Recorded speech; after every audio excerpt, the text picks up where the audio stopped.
Roberto Granda, por favor. Bueno, en primer lugar, gracias a Jorge Campos por invitarme aquí a hablar en el Congreso, que además me dice mi madre, ¿vas a salir al Congreso, te vas a poner traje? Y dije yo, sí, pero por contraposición.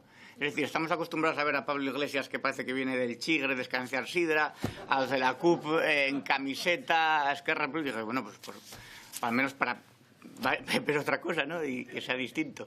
Y yo no soy político, soy periodista, pero tengo un compromiso con la sociedad civil, y aunque hay muchos políticos, también se me permite la feliz paradoja de no ser políticamente correcto, es decir, no hace falta que diga hola a todos y a todas, compañeros y compañeras, etcétera. O sea, que está muy bien. Además, yo vengo a hablar de una ficción, que es la ficción de la lengua. Es una ficción, os podría hablar, pues, como si os cuento La Regenta, que por cierto hay una traducción ahora que es La Regenta. Y dices tú, hombre, si el Bono de Clarín la hubiera querido escribir en Lingua, ya la hubiera escrito en Lingua directamente él y no andaría dándole tantas vueltas. Pero bueno, es una ficción que es algo que solamente está en la cabeza de los académicos de la lingua, porque hay una cosa que se llama la Academia de la Lingua Asturiana, que tú piensas académico, piensas en Julián Marías, en Pérez Reverte. No, son los 4 cantamañanas que nosotros conocemos ahí en Asturias, que se han montado este chiringuito porque además es la única manera de imponerlo y de ir modulando la cabeza de la gente. Yo tomé conciencia bastante cuando estuve en Bulnes. Si alguno lo conoce, es el pueblo más alto de Asturias, solamente se llega por funicular.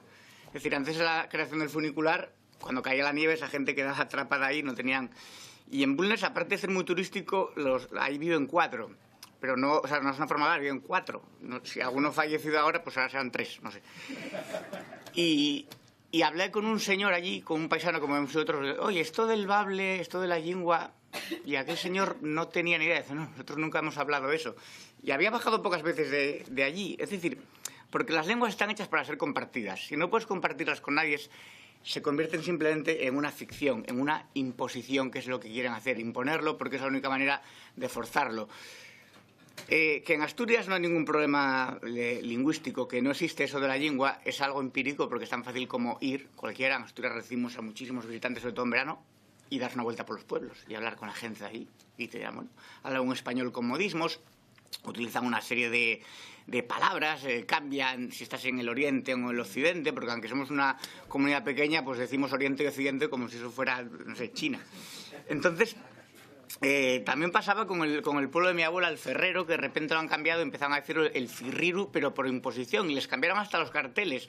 Esos señores llegaron un día y se dieron cuenta de que el pueblo se habían cambiado de nombre. ¿Por qué? Dicen, pues, si esto nadie lo votó, pues te lo van cambiando poco a poco, ¿no?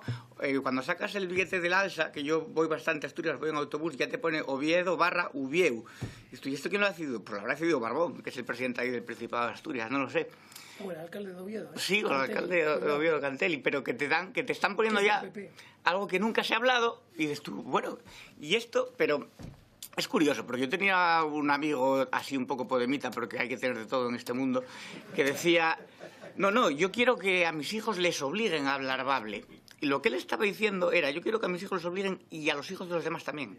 O sea, a mis hijos y a los tuyos. Y dices tú, hombre, a ver, pues monta una academia y dale a tu hijo bable si quieres.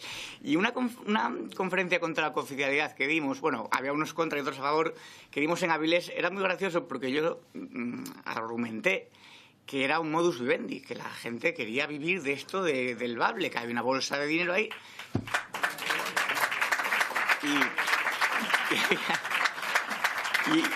Y entre el público había el cantante de un grupo que se llama Dixebra, un tal Surde que está en Podemos además, que se levantó muy iracundo y dijo, sí, claro, se puede vivir de eso, pero pues como el que quiere vivir de remendar zapatos o de arreglar botones o montar zapatería. Y yo, sí, claro, pero eso lo hace con su dinero y tú lo quieres hacer con dinero público, desgraciado. O sea, ¿por qué? Es decir, utilizas el dinero público para imponer, ¿no? Y quieres vivir de eso. Entonces, al final hay unas minorías sectarias que boicotean la vida colectiva. Entonces, la lengua no puede ser como un urogallo que hay que preservar, incluso contra los derechos de los hablantes. O sea, yo estoy a favor de que se preserven los hórreos, pero no me obligas a vivir en uno. Entonces ahí ya tendríamos un problema. Eso lo hablaba ya también mucho Emilio Alarcos o Jesús Neira, que era catedrático emérito de dialectología. Ojo. Entonces, la confidencialidad real es imposible porque no se puede estudiar una lengua que no se habla, ni estudiar el asturiano como si fuera una lengua extranjera. Bueno, vamos a tener clase de inglés y de asturiano. Y hay una cosa que Adrián Barbón, del PSOE, presidente del Principado de Asturias, dice mucho, que es el tema de la identidad cultural y de los orgullos, el tema de los orgullos locales, regionales, etc. Pero yo no entiendo muy bien el tema de la identidad cultural. O sea, bueno, a ti te puede gustar bailar el chiringuelo, ir al descenso de Sella, tocar la gaita, emocionarte con el himno de Asturias, algunos del Oviedo, otros del Sporting, pero eso políticamente no tiene ninguna validez. O sea, eso, a la hora de legislarlo políticamente, o sea, Barbón es más asturiano que yo porque mi padre nació en Murcia y él tiene 8 apellidos asturianos. A lo mejor es que desciende directamente de Don Pelayo, no lo sé, igual sí.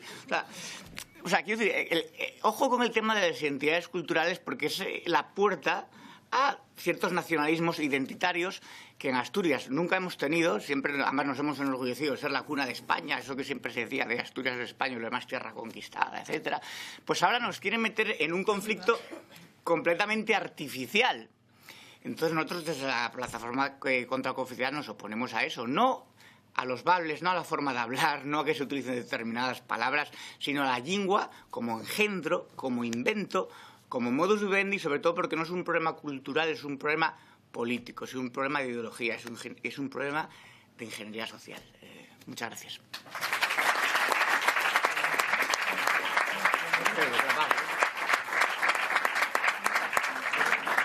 Roberto lo clavó, le quedaban todavía 2 minutos y medio. Bueno, Roberto con café. Y una cosa, como apunte a todo lo que dice Roberto, que comparto absolutamente, tenéis todos que saber que toda la expansión de esta lengua inventada que quieren imponer en Asturias como modus vivendi para muchos, el origen, el germen de toda esa evolución está en una ley aprobada en 1998 que se llama la Ley de Promoción y Uso de la Lengua. Bueno, pues esta ley se aprueba en la única legislatura de la historia de Asturias en la que gobernó el PP. Asturias lleva gobernada por el PSOE toda la historia. Pues el PP, en cuanto tiene oportunidad, aprueba esta ley, que de hecho fue la primera ley aprobada en ese año que dije, 95, 98. La primera. Es decir, no había otras 1000 prioridades. No, esto era lo primero. Y así es como funciona y esta es la evolución que lleva España.